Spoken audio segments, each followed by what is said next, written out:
guys. Hola. How is everyone? My camera seems so close to me on Facebook. Let me just go like this. There we go. How is everyone? Hi. All right, everybody's rolling on. So, today is another story of hope, which I know you guys love. And yeah, let's get right into it because I have my first group coaching session later today. We launched group coaching again, the huge success during COVID, and then we took a break, and now we have a new group of 8 women. We limited to 8 people, and the first group starts at 1 o'clock. So I'm going to get into this story so then I can mentally and emotionally prepare for leading a group of 8 women, which I'm super psyched about. Okay, so story of hope. This woman came to me at the age of 34, and she was having to do IVF because she was born with a genetic condition that they did not want to, nor was it healthy to pass on to their child. So, as such, we had done extensive testing to confirm that with the use of a probe, IVF would be an option. Through PGD testing. They would be able to test which embryos had the mutation. We've done 2 egg retrievals.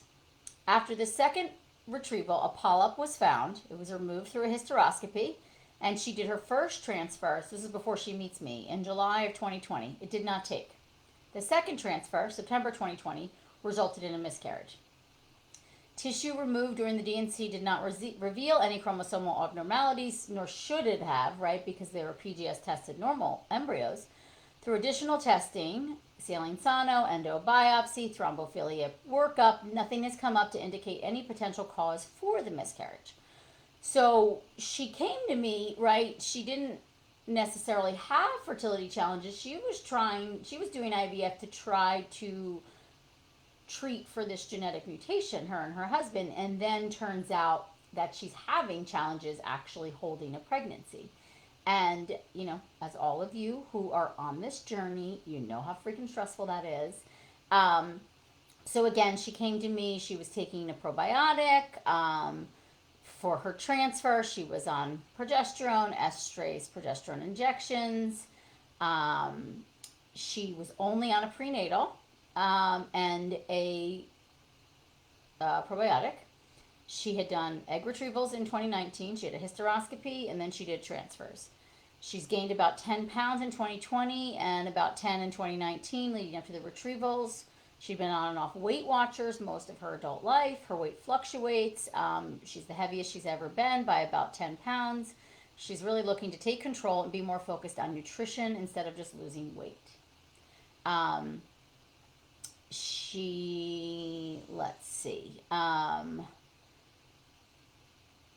She was running 3 times a week prior to her transfer, but the exercise limitations, you guys all can relate to that with IVF, really messed her up. Now she's going for long walks. Her sleep is good. She was off coffee. She has 1 to 2 cups of tea per day. She just switched to organic. So when we met, it was December of 2020, right? So we we're a year into COVID, right, at that point, I guess. I can't even remember. So I asked in my new patient intake, do you eat regular meals? I've never been good about eating breakfast. She always eats lunch and dinner. She usually has tea for breakfast with Truvia and half. Then she would have a sandwich for lunch. And then for dinner, some kind of protein. Not a lot of vegetable. She, had some trauma in her family. And sort of seen a therapist. She has dry skin, cold hands and feet, overweight, frequent urination, low libido, too cold. So, all the clinicians out there, what's the first thing you're thinking? Fertility challenges, excessive menstrual bleeding. I've always had heavy and seemingly long periods. I wear Super Plus tampons and can bleed through overnight. Um, and then now at this point, she's had one pregnancy and one miscarriage, right? So this is her initial paperwork. So during our initial intake, she says to me, in the beginning of IVF, I felt super lucky and super positive because she was doing IVF because of genetic issues. Then felt like every step of the way there were hiccups. This happened while they were making the probe, and then they thought there was a pancreatic cancer genetic trait, that they had to dig deeper there. So she's like, it's been a real long process. And then with the probe, they didn't know if they could test for her genetic issues. It's been expensive, emotional, and she finally got to retrievals. You guys can all relate to that. She did 2 retrievals back to back. The first one, she got 5 healthy embryos with no mutation. The second one, only 1 healthy embryo, but it had a mutation. So at that point, she has 5 embryos on ice. They did the saline sono. They found the polyp. Then COVID hit. And so then she did a transfer in the summer when everything opened back up.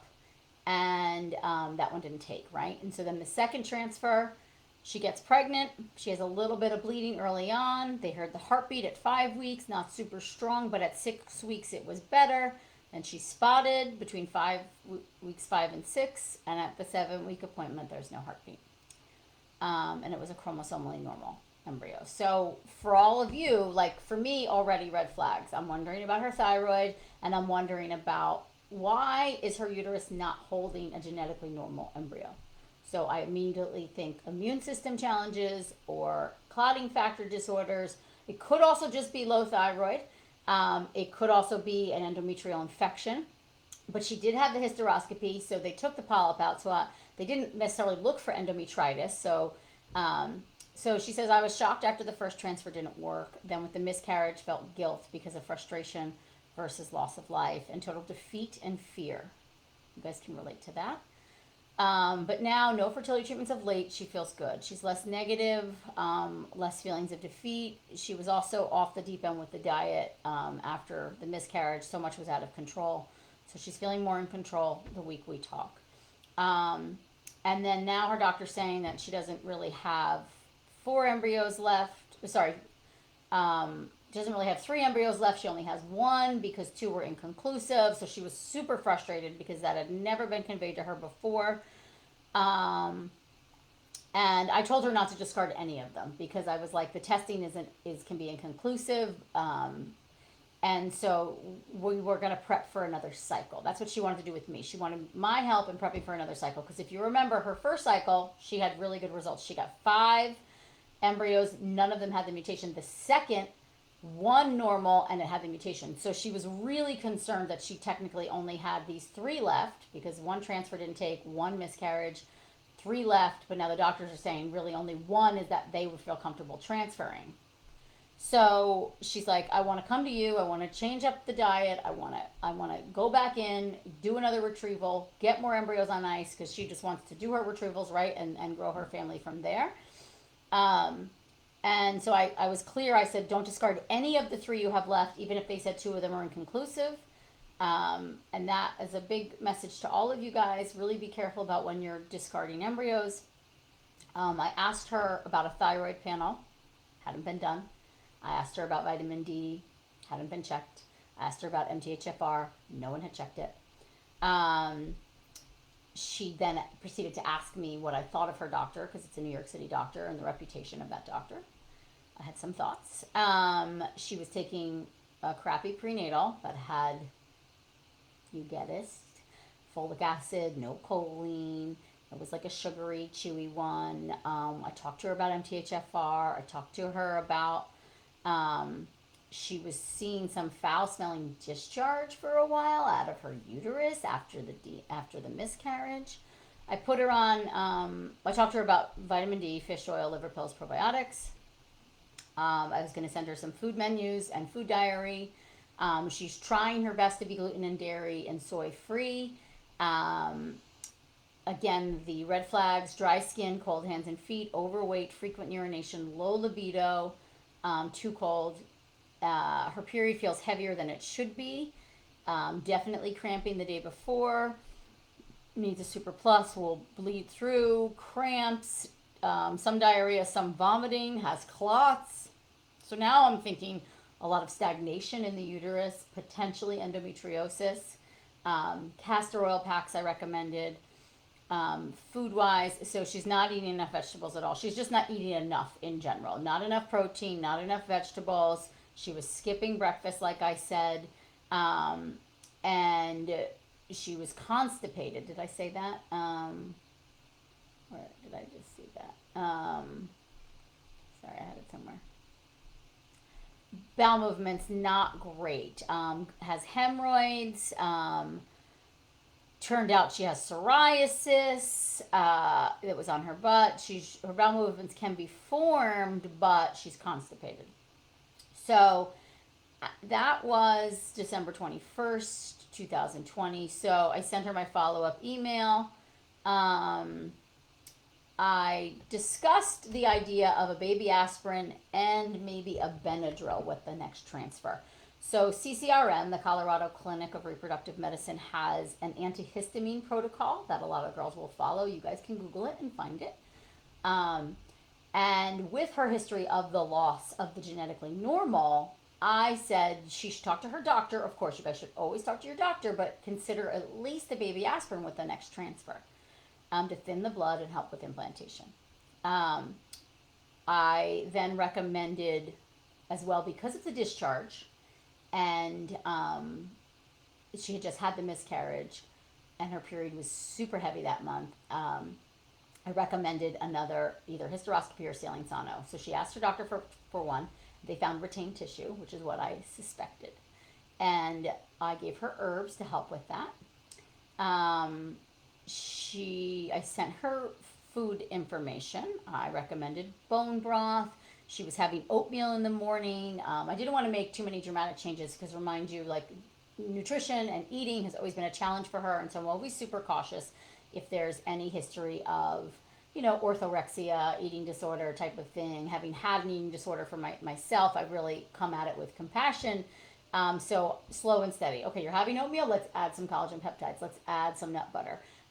Let's try to get more protein and fat. I recommended more bone broth. My general recommendation is 4 to 6 ounces of bone broth a day.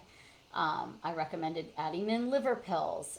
You guys can see all of my recommended supplements on my website under recommended supplements. You do have to enter your email to get the list, FYI. Liver pills prenatal of one of the ones I recommend. A good quality fish oil that I recommend on my site. Adding in collagen peptides, getting in the bone broth, vitamin D. And then that we also have to get the vitamin D tested, and a complete thyroid panel. I also recommended the castor oil packs, knowing about the retained tissue. I told her about her TSH, that she needs to get a complete thyroid panel. All of you guys, all my testing, if you have the Egg Quality Diet book, I have lists of my recommended tests. And they're definitely in Yes You Can Get Pregnant too. Vegetarian recommendations are on my Egg Quality Diet resources page. There are some fish-based broths that I think could be good, but this is not a Q&A, so I'm not going to get into it. I also said I want a complete clotting factor panel as well to get tested for the MTHFR genetic mutation. You guys can, I've done a ton of videos on that. You guys can go and find those videos. And then she sent me her food diary. So she had tea, rolled oats, almond butter, berries, small banana. Then she had Ezekiel wrap with hummus, quinoa, cucumber, avo, onion, green apple, roasted eggplant, tahini, chickpeas, pomegranate, salad with tomato, crackers. That's all she ate in one day. That is so little food. So then the next day she has some eggs, berries, small banana, side salad, grilled chicken, broccoli. But again, all she eats in one day. So that's basically, she had like 40 grams of protein in a day, and maybe 2 servings of vegetables. I want to see 80 plus servings of vegetables in a day and 6 to 8 servings of vegetables. So we had work to do. For certain. And I want to look at, so she sends me her food diary. I made some tweaks. Add a scoop of collagen peptides. I told her to add in like the liver support soup or some kind of extra greens kind of smoothie, something like that. Um, and my overall recommendations was she was super low on protein and vegetables. And then I told her, she sent me some blood work. Her TSH looked good. They did not check her thyroid antibodies. They did not check her vitamin D, even though she asked. And mind you, she's at a really reputable New York City clinic for fertility, like very reputable. Um, and then they did a miscarriage panel, but they left off like 5 different clotting factor issues. So I wrote back, you have to make sure you're checking for X, Y, and Z.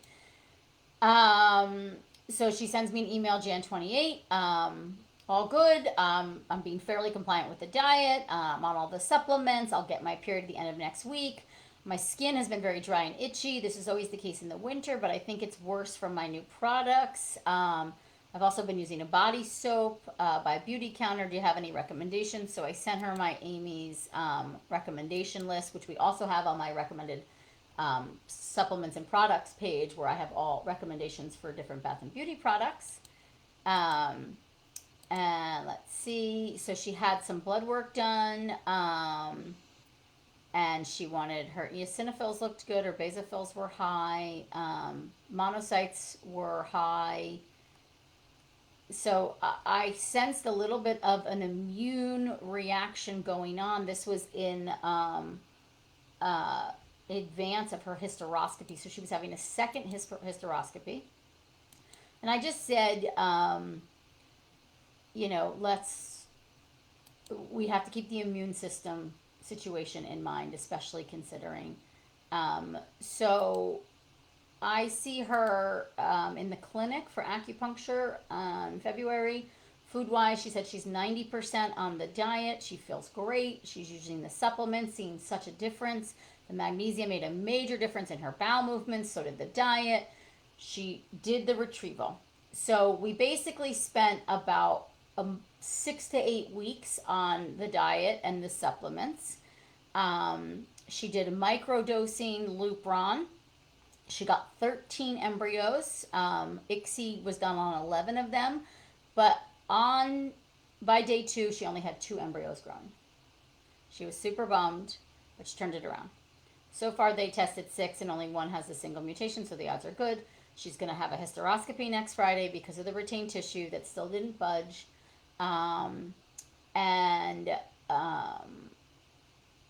So I reminded her for transfer, I want baby aspirin, I want Benadryl, I want fish oil, I want her to do the castor oil packs. She also has lost some weight. She feels great. She's back at the same weight she was the year prior when she did her first retrieval. So then she emails me, just got a call that both embryos that were sent off, she's 34. Go back to the beginning and watch from the beginning, because there's a reason why she's doing IVF at 34. Both embryos tested normal, and they didn't have the mutation. So, right, they retrieved 13, 11 were L.Ac, but only 2 were growing beyond day 2. But both 2 got sent off. Both 2 came back normal, and both 2 were without the mutation that she was doing the IVF for. So, much better results. Well, she got twice as many embryos, I'll say that, as the previous one. So she's thrilled. This is exciting. And then, let's see. She comes in, I have 2 things going on here. Sorry, guys. In April for acupuncture. She's 2 healthy embryos. She's thrilled about it. They did a hysteroscopy like I recommended before the next transfer. Turns out not only did she have retained tissue, from the miscarriage, she also tested positive for endometritis, which I strongly urged her to get checked for. I urged the hysteroscopy. Her doctor didn't think she needed it. Now we found 2 issues, retained tissue and endometritis. She would have never gotten pregnant had she done another transfer, guys. So now she's on antibiotics, which I support for endometritis. Endometritis, not endometriosis, right? Different things. One of these symptoms is trouble passing bowels. As soon as she started the antibiotics, she's even better. She's feeling okay. She felt the wagon a little bit food-wise. She's getting back into it. The endometritis was a setback. Excited and ready, nervous, trying to envision good news. I reminded her of the baby aspirin with the transfer. She's still on all the supplements. Um, transfer was in early May. Um, and she did a pre and post acupuncture session with my team, with Sarah, and I reminded her again of the baby aspirin. And let's see. Okay, so June 1st. A week ago, I went in for blood work, which confirmed I was pregnant after this most recent transfer. But I just got a call that based on today's blood work, my numbers have gone down and I'm no longer pregnant. I'm speaking with my doctor tomorrow and hoping to schedule a session with you to also talk through what I should talk to him about. So this is early June. I speak to her. Had a transfer, like I said, got chemically pregnant. She had a call with her doctor. He was very blasé about it. He said, let's just do another saline sono and transfer again. He was simple, but then she pushed and she said, could we do an ERA? Should we do the Receptiva? Should we look into immunology stuff? And you still haven't done a full thyroid panel on me. And then she spoke to another person on his team. It was a PA, so she's a physician's assistant. And she talked through all the things with this PA. And the PA was much more into the idea of testing for the immunology stuff, right? So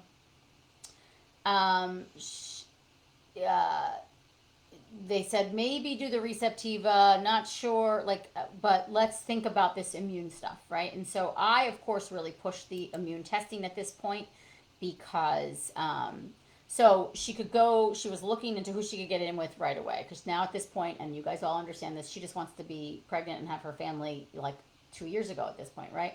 So the one doctor could get her in, but it was a $5,000 investment. And it was a lot. It's a lot to process. You guys have all been there. So I sent her what I was talking about with you guys, the CCRM protocol, because the PA now sounds very supportive of doing something different, maybe not testing, just throwing in additional meds. There are a lot of doctors that do this without additional testing. I tend to prefer additional testing, but there's a lot of ways to skin a cat. So I told her the protocol that she could discuss with the physician's assistant includes a steroid, a low-dose aspirin, baby aspirin, and some antihistamines. Talk to the PA, see if they're up for doing this with the transfer. She said, awesome. So later that month, I spoke with one of the other younger doctors at the clinic today and nearly instantly decided to switch to her. We're going to move forward, do the Receptiva. She's also proposing we do a transfer with the protocol you mentioned, baby aspirin plus an antihistamine plus a steroid. She was honest in saying that she doesn't know it will be the magic bullet, but she's seen it work, and let's do it. Let's try. She also felt ultimately that trying to get pregnant naturally could be a real option for us, which felt good to hear, versus my other doctor who said that would never be the situation. She's much more hands-on, much more supportive. I feel really good about the plan. Thank you for helping me think through the options and helping me move forward to get a plan I feel so good about.